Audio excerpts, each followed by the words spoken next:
is Tilly Hogrebe. I know I've said that really dreadfully bad, but apologies for that. So Tilly works for an organisation called Go Arts, and actually we're working quite closely with them and also with Arts Admin, because they came in as a collaboration for one of our programs funded by Arts Council England, which is called the Accelerator, and they're actually looking into how within their artist studios they can actually enable more sustainable practice. But I'm sure she will be able to tell more about that. So let me just pass a page. Sorry, this is very clunky. I should have probably learned this by heart. So yeah, Tilly is a creative workspaces manager, and where she oversees a wide portfolio of over 500 studio artists. That's quite a lot actually. Across 13 sites in East and Southeast London. Her responsibilities include health and safety, sustainability, and she heads up the Green Team. Tilly dreams of making the world a better place and believes that everyone can do something, however small, to help make this happen. She's involved in environmental activism in her hometown, Southend-on-Sea, and volunteers at her local community allotment and is a trustee for Southend Soup, a small charity that raises funds and awareness for local community-led action projects. So there you go.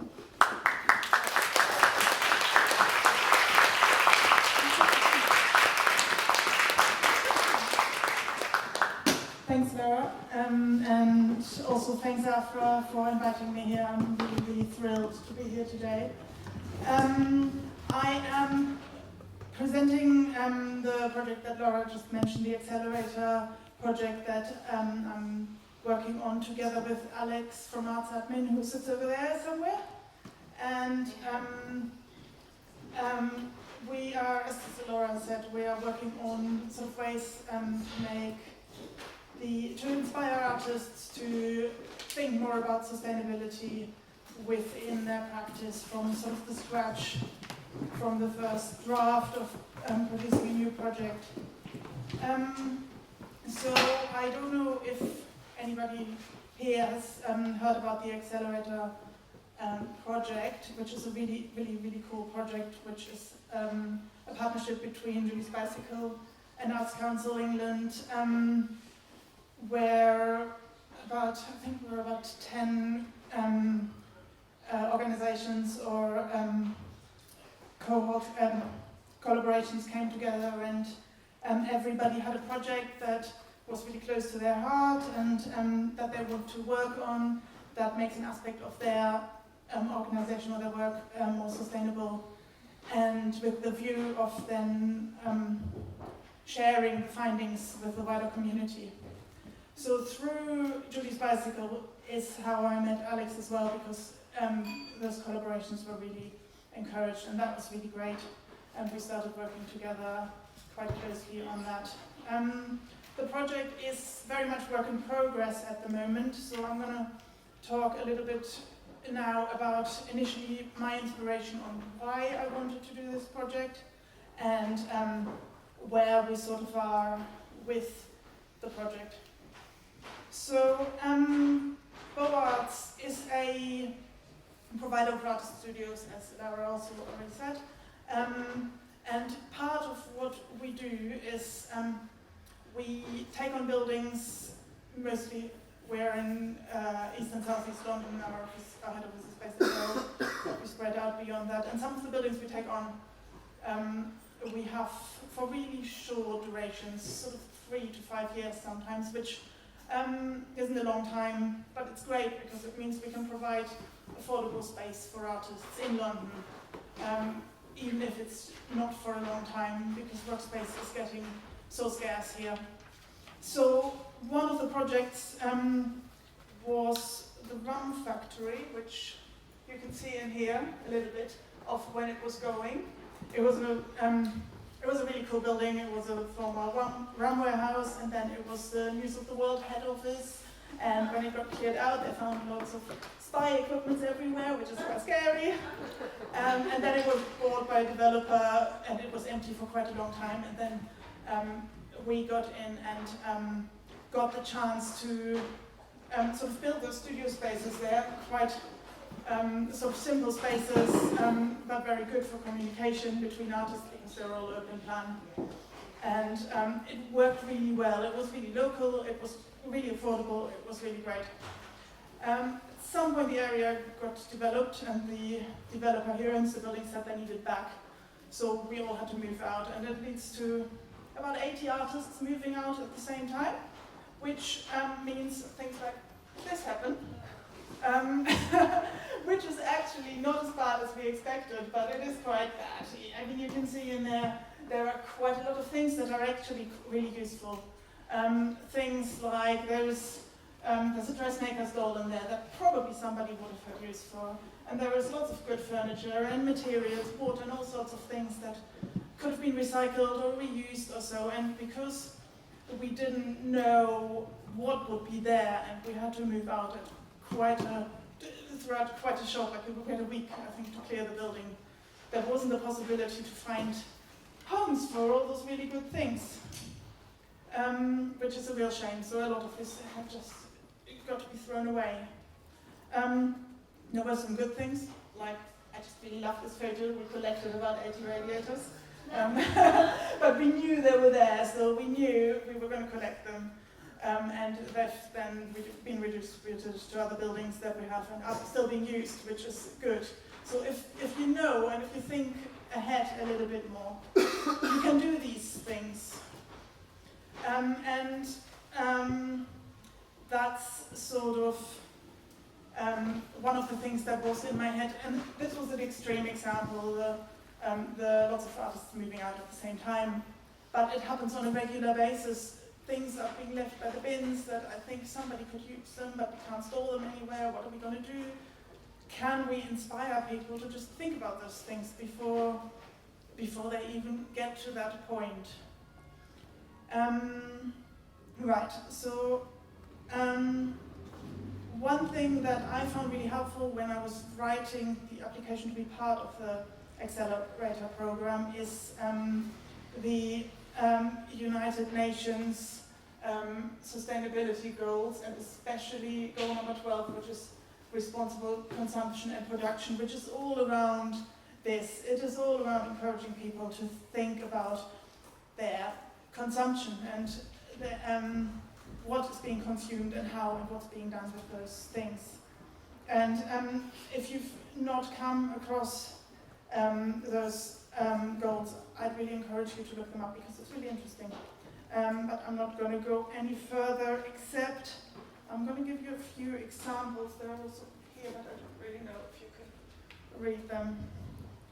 But if I can get this piece of paper, not enough hands. So some examples that they mention on some facts and figures are, for example, should the global population reach 9.6 billion by 2050, which the UN thinks is entirely possible with the current lifestyle, almost 3 planets could be required to provide all the resources needed. Think about that, like, we have 1 planet and we're overusing that already, but 3 planets is basically borrowing from the future. It's really scary.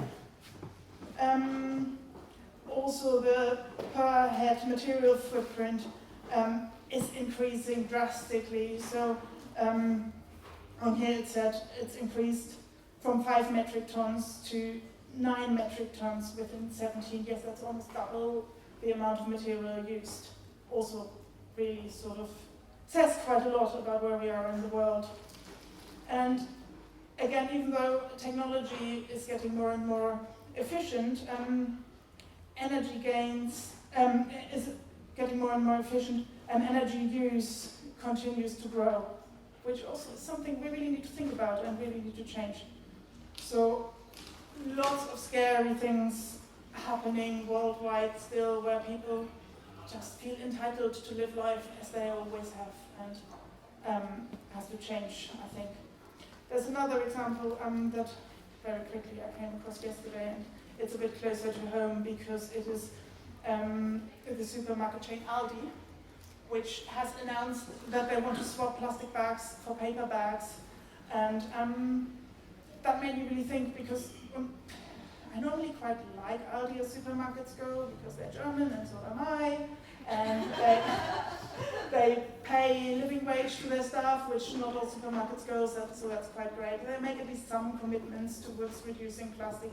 But this sort of really annoyed me because giving people paper bags instead of plastic bags, on the one hand they're still throwaway products, they still use a lot of carbon to produce and a lot of water, and they just tell people, go on, consume, we sort it for you. And this is, made me really angry, because it sort of says, it gives the message, everything's okay, we don't have to change.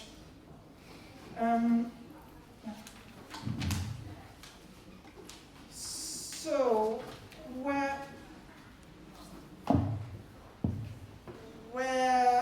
does this fit in with, my page looks sorry.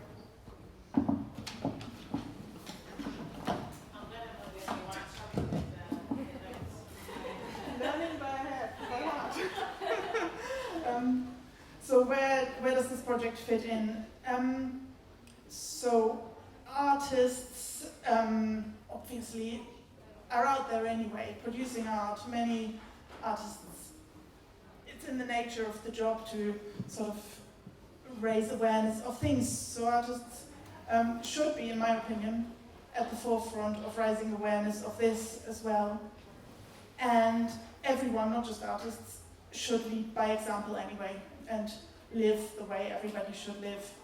And this is something that I feel really passionate about and really want to encourage. But with the artists in our studio, there's only so much we can do in terms of being prescriptive.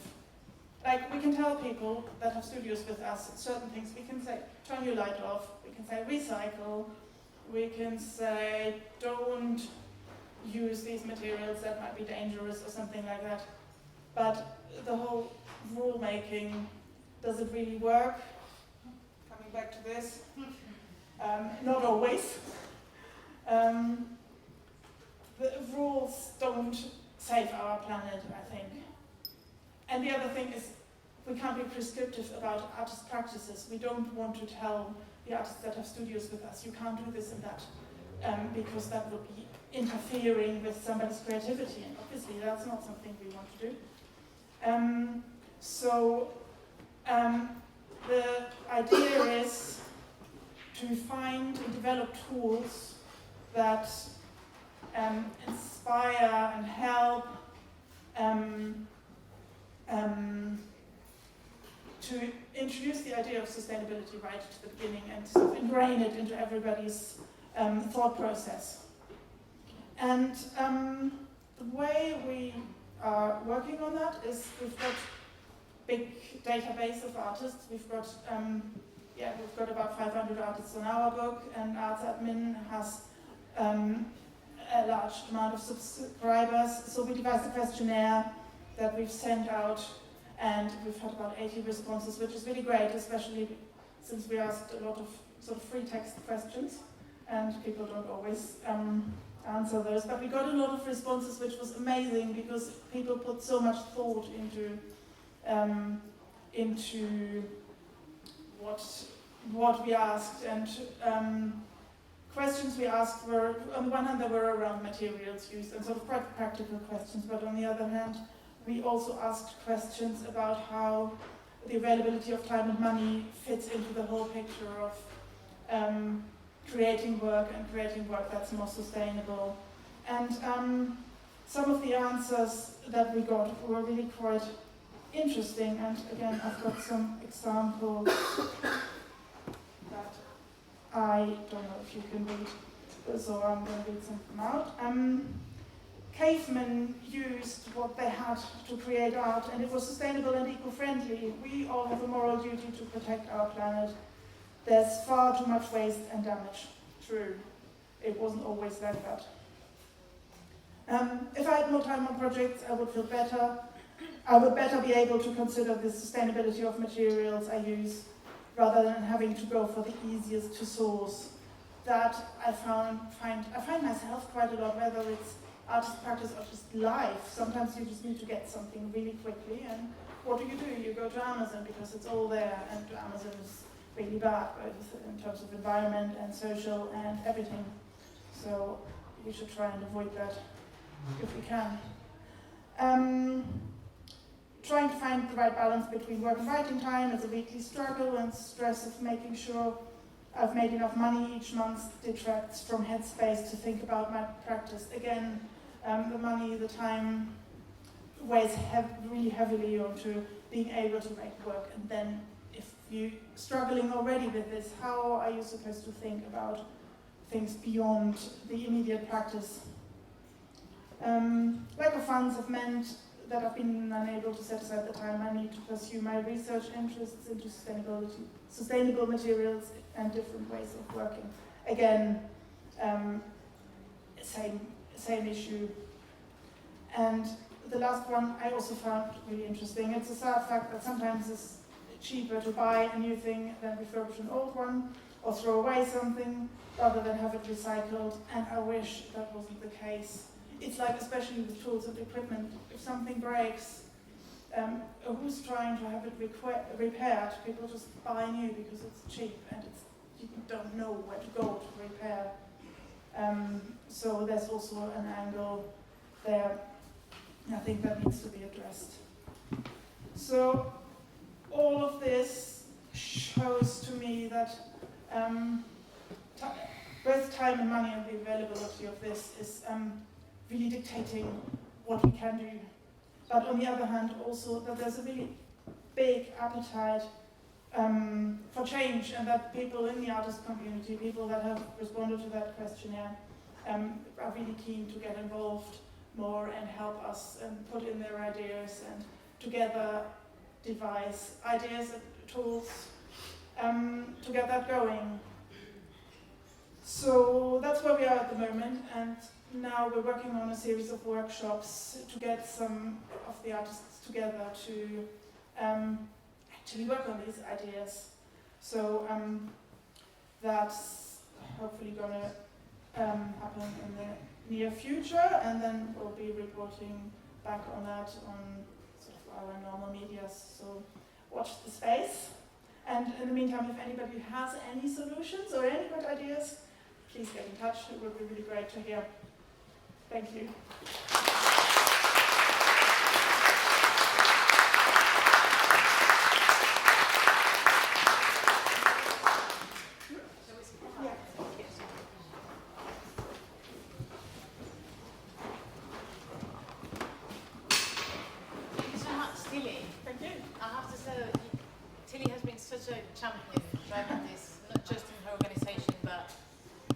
Just really, you've been such an advocate for these subjects for a long time, so it's great to be working with you on that project and accelerator, which is basically just trying to advance the practice that organizations already have already been doing. It's about that leadership and recognizing that you've been charging ahead and just giving you the support and the resources that you might need to do more, better, faster. Yeah.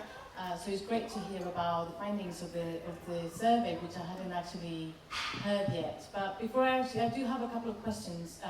Obviously, because I'm deeply invested in the project. But is there anyone in the audience that I see a hand? Sorry.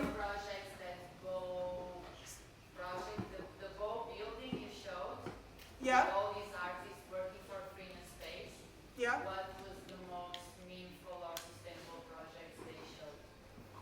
What was the most meaningful or important project that happened during the time they had the building? It's hard to say because we basically offer workspace. They don't work in there for free. They do have to pay for the space. Unfortunately, we are really affordable, but. Essentially, we look at the practices from the point of view of are they suitable for the building, but other than that we don't judge. But we have a really big group of exciting practices across. We've got painters, we've got sculptors, we've also got theatre designers, we've got fashion designers, so we're not just fine art, we've got a broad spectrum.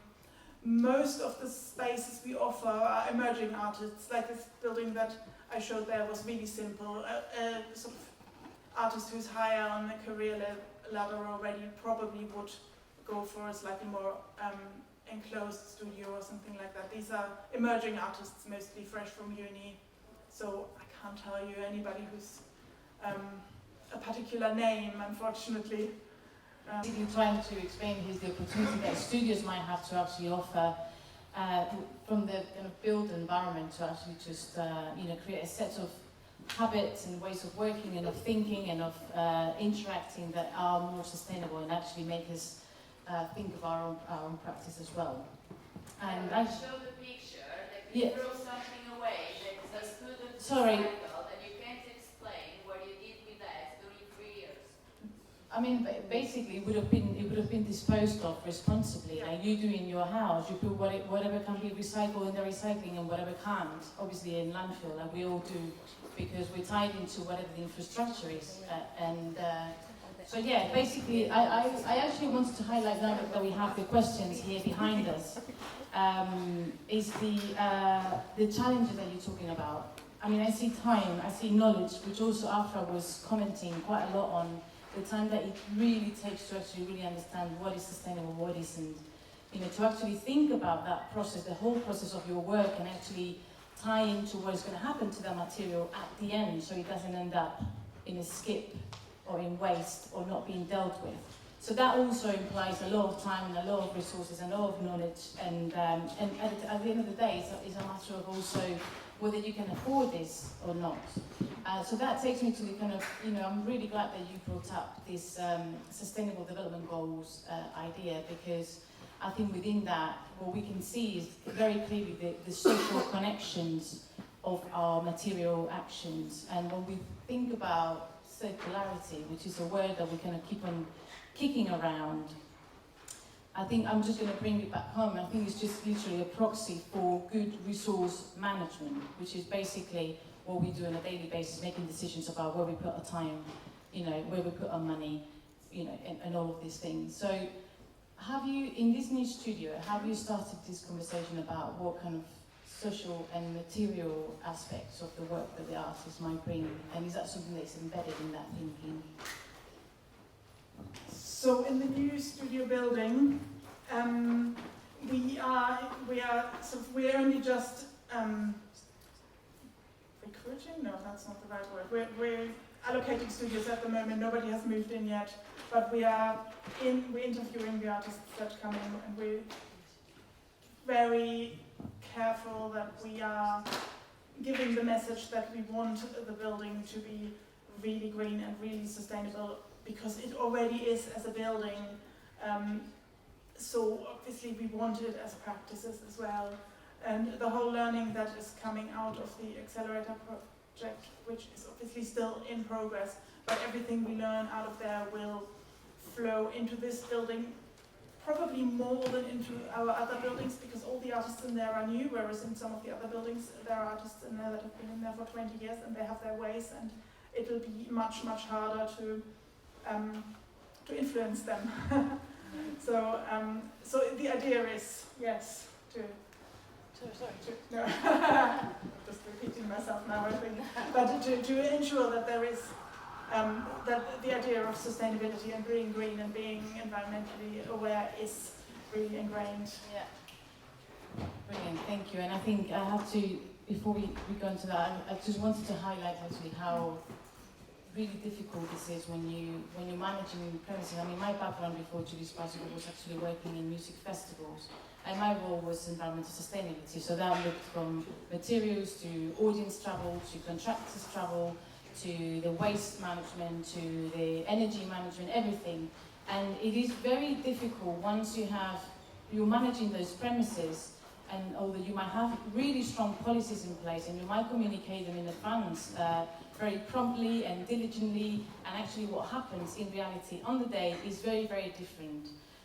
So I think the most important thing is to first of all be aware that this is a journey, that it's not something that you can switch on and be like, I am fully sustainable, I'm green, I'm a champion, I'm on. It is a journey, and it's an improvement journey where we all have to get better at making decisions. And it's also a compassionate journey where we need to understand that people are in different places in this journey. and that it doesn't happen overnight. And you might be very, very keen and happy to compromise with other person, other organization, might not be in a position to at that moment in time. So we need to be very open-minded and very compassionate, understanding where people are in their journeys, as long as they're proving and they're showing that they're committed to do something, and we recognize and celebrate what that something is. So that's just my little point about that, because I've been there, I've suffered it. Like really wanting to do well, knowing people that want to do well, and then something else happening, getting in the way, and it's just a learning process, a repeating process. So I'll shut up now. It was a hand up. Someone wanted to ask a question. Yeah.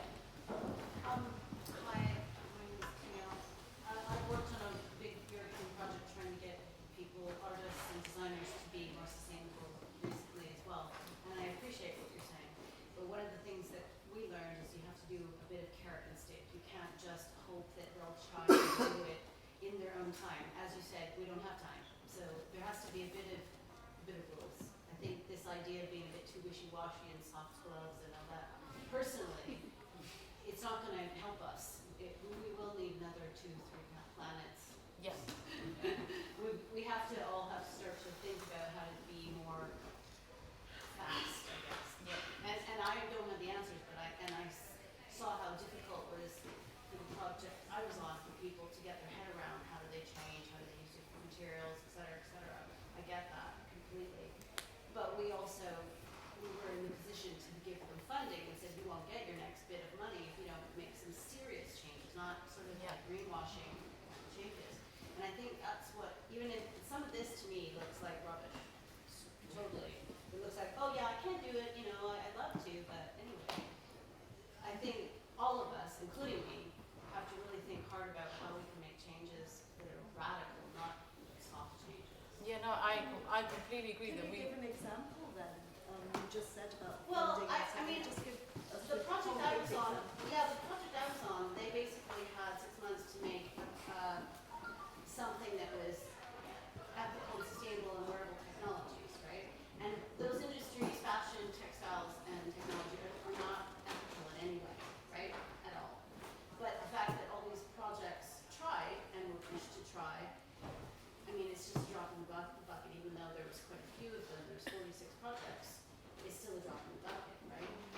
But if we all push everything that we're doing, not just our individual lives, because we can only don't do so much in our individual lives, yeah, we can recycle stuff and whatever, but we actually have to push, I personally think anyway, we have to all push the governments and the companies, particularly the companies, to do better and do better faster.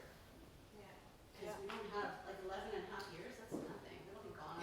it's nothing, and the infrastructure needs to change, the policies need to change, but at the same time, if you don't really involve people in what that change looks like, and they don't feel it, and they don't actually feel that it's coming from them, it just won't work. It won't happen. They will basically find a way around the policy and around the stick. They will, because we all do.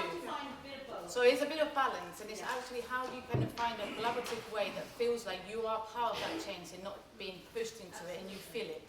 And that's where the real transformation happens. And I think that's what we're talking about here, instead of finding a way to blame for not being fast enough. I mean, I agree with you. I mean, I've been in this space for long enough, too long. I wish I wasn't here talking about this today, I tell you. But here I am. Cool, well, I think probably we need to move on to the next speaker. Sorry, we're running over, but I think it's a very interesting conversation to be had. So let me just find my notes again. I'll just need 2 minutes.